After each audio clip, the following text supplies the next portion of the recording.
Only in America. Only in America. Only in America. Only in America. Only in America. Only in America. Only in America.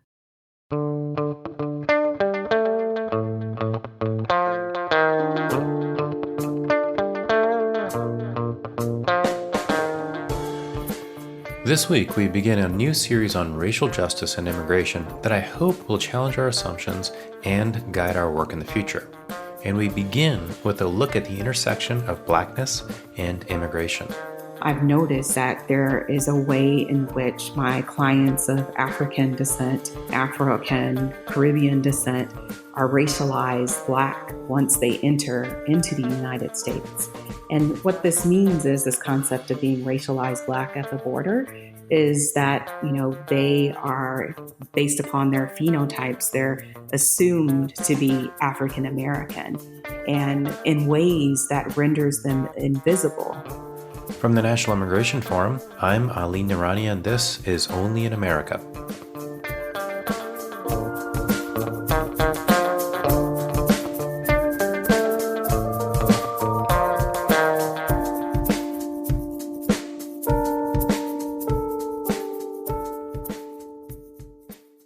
Conversations around racial justice have seen renewed energy this summer in the wake of police brutality and the disparate impact of COVID-19 across communities of color. But nothing about these issues are new. Since its founding, our nation has defined itself not just by the principles it seeks to uphold, but by who has been excluded from those principles.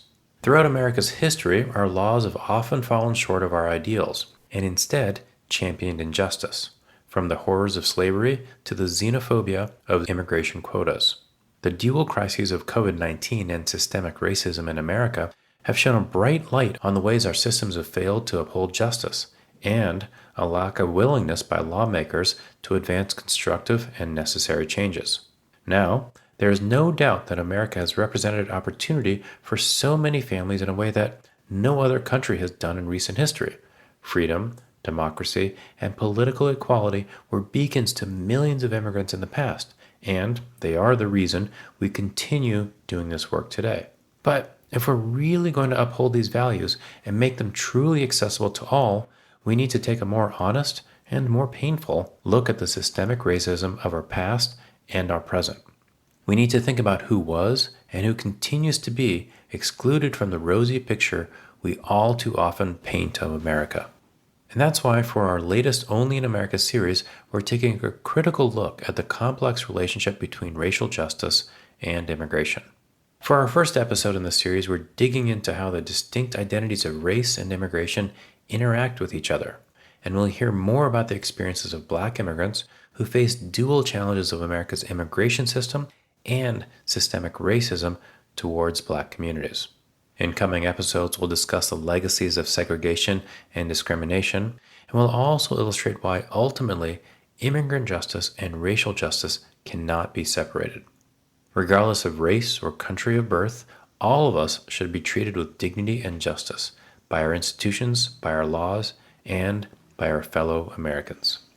As a nation, we have a lot to be proud of, and that's even more reason to fight for something better.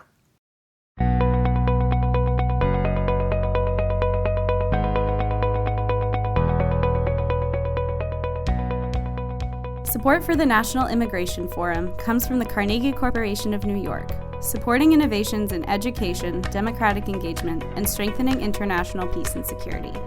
And from Humanity United. When humanity is united, we can bring a powerful force for human dignity. Here's what you'll hear on a new podcast called A Better Life.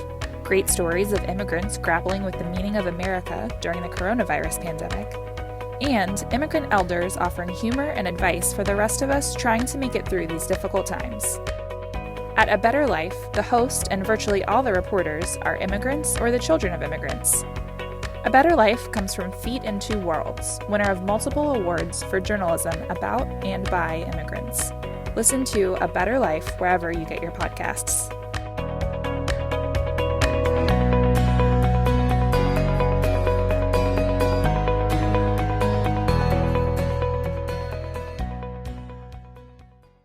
My guest this week is Professor Karla McKanders. She's a clinical professor of law at Vanderbilt Law School. She directs their immigration practice clinic and teaches refugee and immigration law. After working with immigrants in Strasbourg, France, Professor McKanders began to see the parallels between the segregation of immigrant communities in Europe and the segregation of Black communities in the U.S. She saw the need to pursue justice for both within a broader frame of human rights. She now works at the intersection of race and immigration, looking at how Black immigrants are racialized at the border and how their unique experiences are often oversimplified within the racial context of the U.S. We spoke about the experiences of Black immigrants at the border, how segregation and policing impact Black and immigrant communities, and the need for nuance in our legal systems. I went to Spelman College for undergraduate, and I got into immigration law when I was studying abroad in Strasbourg, France, during my junior year in college. And what happened was I, studied in Strasbourg because the Court of Human Rights of the European Union is there and the Council of Europe is there, and had the opportunity to do an internship. And I interned with a Center for Refugees, and it was a resettlement organization. And as a junior in college, I worked with a social worker to help refugees that were being resettled from another country to kind of integrate into life in Strasbourg, France. And that was the first time that I had worked with immigrant and refugee populations. And what was interesting about that experience, even as a junior in college, I was making a lot of connections between the ways in which immigrants are treated in Strasbourg and how that connected with discrimination in my experience in the United States. Later on, I decided to pursue work as an immigration professor and running an immigration clinic at Vanderbilt University. I'd always wanted to be a civil rights attorney. I think after going to Strasbourg and working at the refugee organization, I kind of put the civil rights framework in a larger human rights frame, and then, decided to continue working with refugee and immigrant communities. When you got involved in immigration law, how did you kind of see how these issues, Blackness and immigration, civil rights and immigrant rights, were separated? Was that something that you grappled with in the early parts of your career? I think so. And one of the things that really made an impression on me, I think, since my junior year in college, I've been making connections between, the experiences of immigrant communities and, the racialized system that is here in the United States. And so when I first started off as a professor, I have early articles that are addressing the segregation that occurred. I guess this was during like 2006, 2007, with state and local immigration ordinances that kind of banned immigrants from working in certain places. There were a lot of English only provisions, and there were provisions that would take a business license away from a company if they hired an immigrant. And so I started, researching what are the similarities between the type of segregation that we see, in around 2006 through 2008 with state and local ordinances, and the segregation and discrimination that we saw, during the civil rights era. And so there's always been this like underlying thread where I'm looking at just like systems and how, racism operates within the immigration system. So initially, that's where I kind of had my entry point. And then as I continued on in the Vanderbilt Immigration Clinic, my students and I represent individuals who have humanitarian immigration cases who can't afford an attorney. And so in that context, as a clinical law professor, we've represented many individuals from different areas around the country. One of the things that I've noticed is that there is a way in which my clients of African descent, African, Caribbean descent are racialized Black once they enter into the United States. And what this means is this concept of being racialized Black at the border is that, they are based upon their phenotypes, they're assumed to be African American, and in ways that renders them invisible. And when they have interactions with the immigration system as like a refugee or as someone who is a lawful permanent resident, the impact can be, harsh in terms of if I'm a lawful permanent resident and I have an interaction with the, police system. If I'm arrested, that can result in me being placed in deportation proceedings. And there are ways in which the legal system hasn't paid attention to the nuances of intersectionality and how someone's, being racialized Black, their immigration status, their economic status, all coalesce and influence the types of racism that they experience in the United States. But it also impacts the way that they're treated by our immigration laws, much less our civil laws. Is that right? Yeah, for example, and so the example that I gave in terms of being a lawful permanent resident, a large majority of immigrants of African and Afro-Caribbean descent, when they become lawful permanent residents, the intersection between the police system and the way that the policing of Black communities happens, it's going to be experienced in a different manner when you have someone who is a green card holder, a lawful permanent resident who is Black, when they interact with the police system. And if they're arrested, the consequence of the arrest could result in them being placed in deportation proceedings. And so there's like two systems that are at play, the immigration system and then the policing system that impacts immigrants of African and Afro-Caribbean descent in a different way than it does other immigrant communities. Would it be fair to say if an individual is an African or Afro-Caribbean immigrant, they have the higher potential to be mistreated by both the law enforcement system as well as the immigration enforcement system? Yes, the both of those things kind of coalesce. You have immigration laws, from 1996 that criminalized immigration and made certain crimes that an individual commits. It made them even more susceptible to being deported. So you have those 1996 immigration laws plus the policing of Black communities that coalesce in the immigration system that have, a disproportionate impact on immigrants of African, Afro-Caribbean, Afro-Latinx descent. So do you think that, prior to spring, summer of 2020, that the public, much less the immigrant rights movement, came close to understanding how those two systems, kind of the point of confluence between those two systems and how they impacted Black immigrant communities?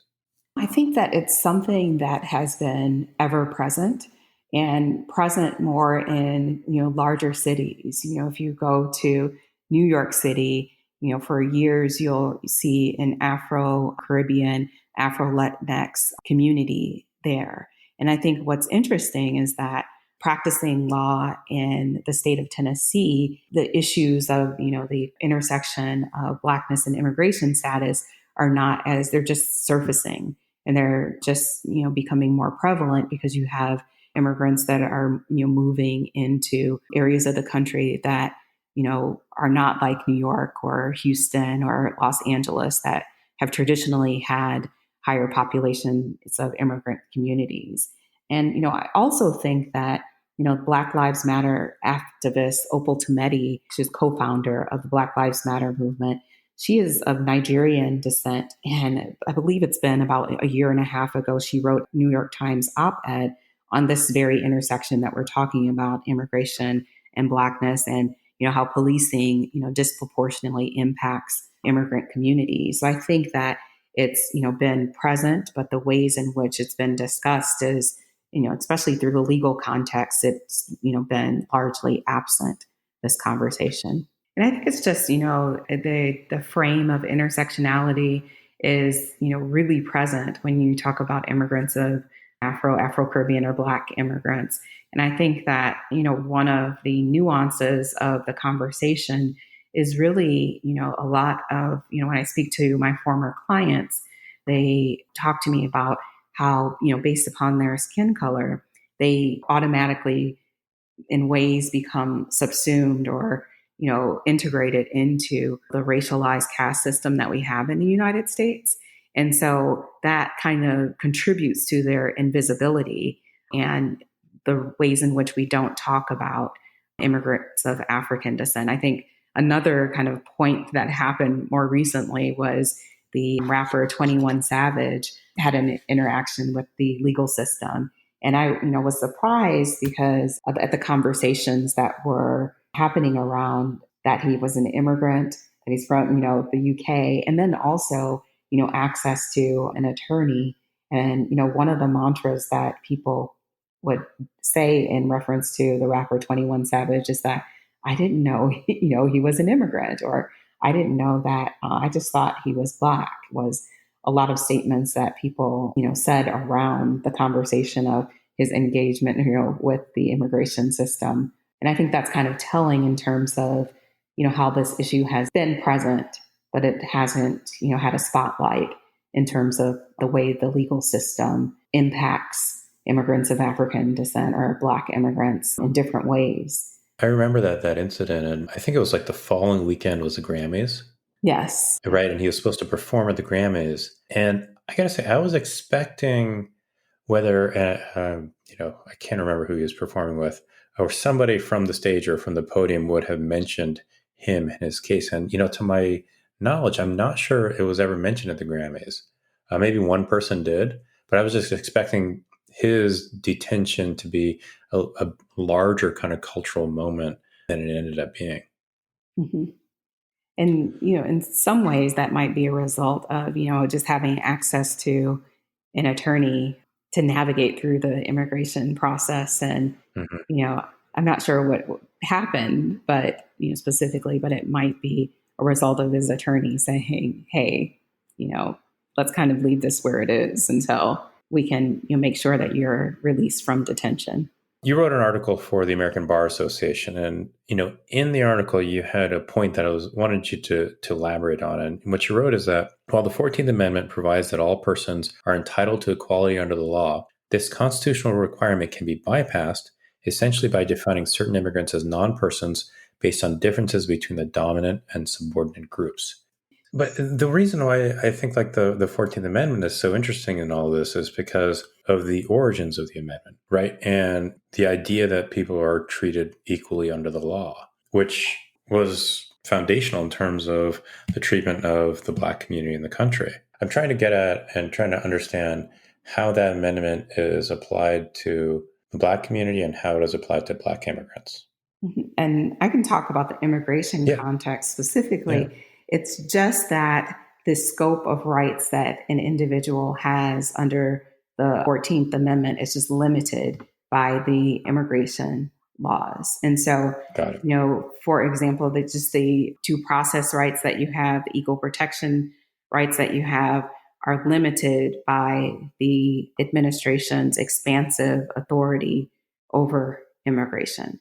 So the same, types of rights that you have as a citizen are not necessarily applicable to someone who is a lawful permanent resident, someone who is a visitor on a temporary immigration status, or someone who is like a refugee or a asylee. And so the immigration system is just structured in a manner where the, rules around, what types of hearings you get at different stages, whether you're entering the border or whether you have a prior removal order against you, are different than a U.S. citizen would have. So you mentioned the border, and you with the Immigration Law Clinic at Vanderbilt, you took a group of students down to the U.S.-Mexico border. Can you give me a sense of kind of how you and the students saw this question of racialized immigration kind of play out in the border? I went to the Tijuana border back in 2018. And this was before the president enacted the Migration Protection Protocol, which is the Remain in Mexico policy. And, surprisingly, at the border, what you saw were, a metering system, where daily people would arrive at the border.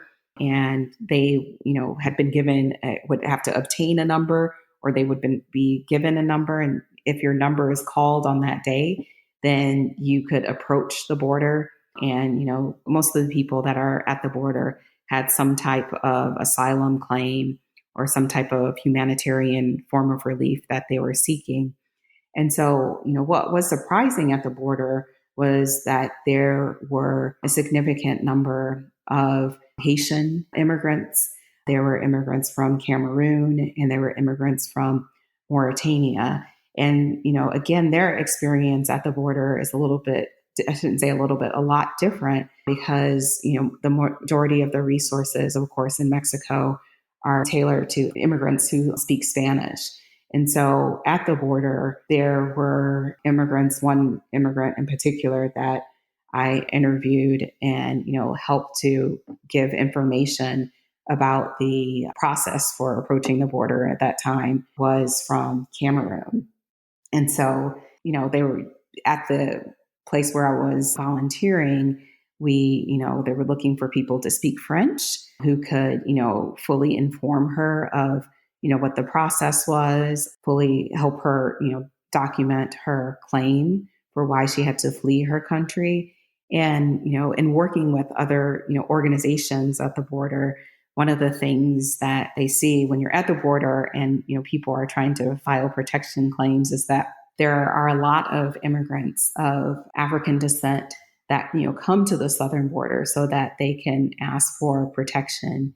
And, with the recent changes by the administration, they're not able to file, right now the southern border is closed. They're not able to file asylum claims. And then even if before the southern border was closed, if you get across the border and you're placing it to a detention facility, there's a lack of resources for immigrants of African descent within the detention facilities in terms of access to attorneys, again, language issues, finding an interpreter, also access to information for attorneys who are representing, asylum seekers from like West Africa. There's not a robust network of country conditions information to support attorneys who are taking on cases for immigrants from, Africa. And so this is one of the kind of gaps in terms of protection that many organizations on the border have recognized. Also, again, Opal Tometi, the Black Lives Matter founder, she also founded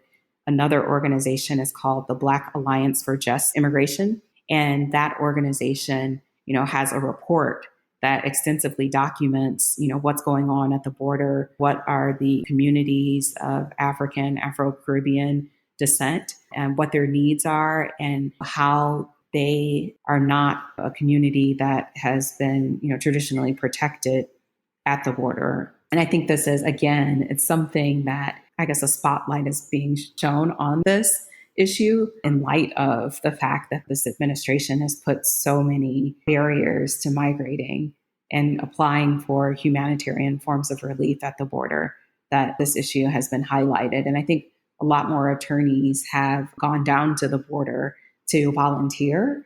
And as, people go to the border, they're seeing, what is really going on in practice and what immigrant communities are there and, how the systems are actually functioning, or right now not functioning because the southern border has been effectively closed. Right. Yeah, it's been amazing to kind of hear the stories from attorneys and others about, when I was there, last fall, I remember I met some folks from Cameroon who were, waiting to apply for asylum, but they were not sure when they'd be able to kind of get there, when their ticket would come up. But one of the ways that you are kind of telling the story of what is happening to African and Latino immigrants is through a children's book. So I've been working on a children's book to highlight, the lesser known stories of children and children of Afro-Caribbean descent. And I, a former client, I practice in the middle of the country in Tennessee. And, when I first interacted with my client, it was in Knoxville. And so, in Tennessee is known as like an immigration desert because there aren't that many immigration attorneys. And, my former client is from Honduras.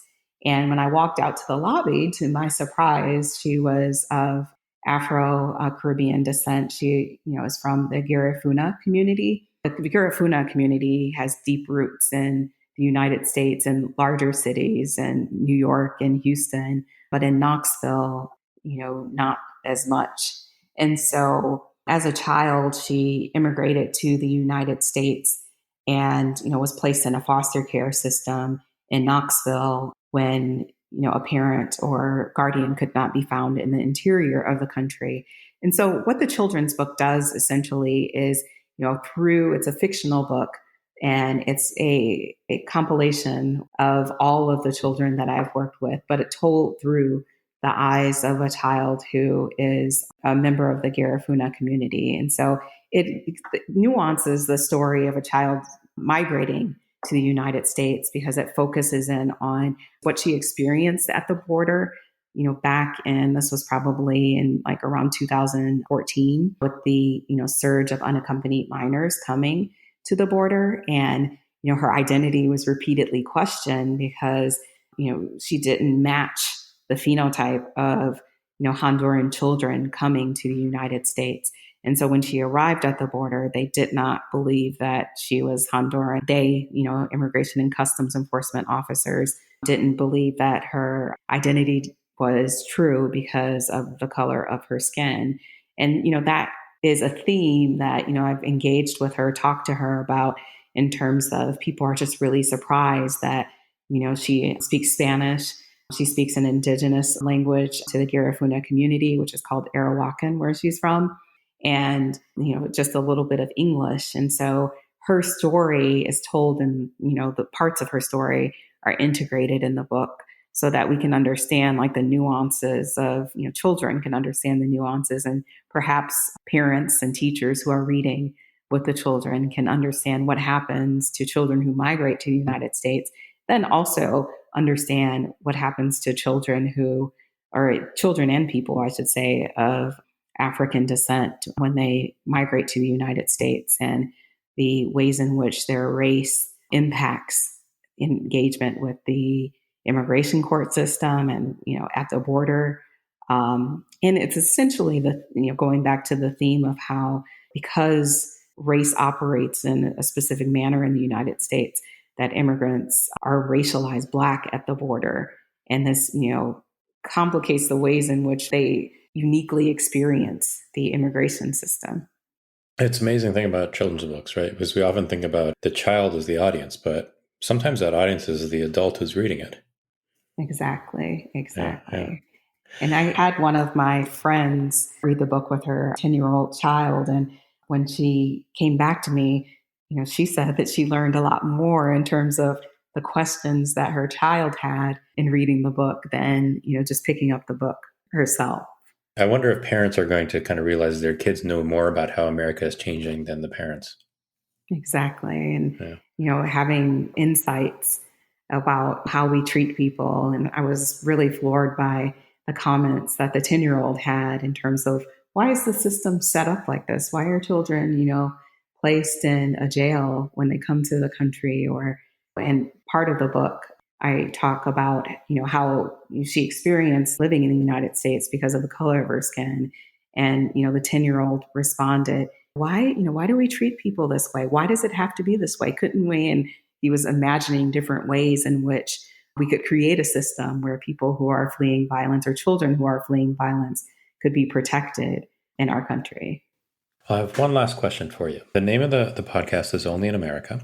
So just to complete this sentence, only in America, ... I would say only in America do we have a deep systemic problem with racism that we need to address to acknowledge and support the humanity of everyone. Karla, thank you so much. Really, really appreciate it. I'm looking forward to the book. Please let me know when it hits the bookstore. My nieces will immediately get a copy of it. Karla McKanders is a clinical professor of law at Vanderbilt Law School. You can find more on Professor McKanders at our website, immigrationforum.org/podcast. Next week, tune in for a discussion on our nation's history of segregation and discrimination and how that legacy plays out today. If you like what you hear, do me a solid. Subscribe to Only in America on Apple Podcasts, Spotify, or wherever you listen to podcasts. We would love to hear your feedback. leave us a review on your favorite platform. Only in America is produced and edited by an incredible team of Joanna Taylor, Megan Wetmore, and Becca Wall. Our artwork and graphics are designed by Karla Leha. I'm Ali Nirani. I will talk to you next week.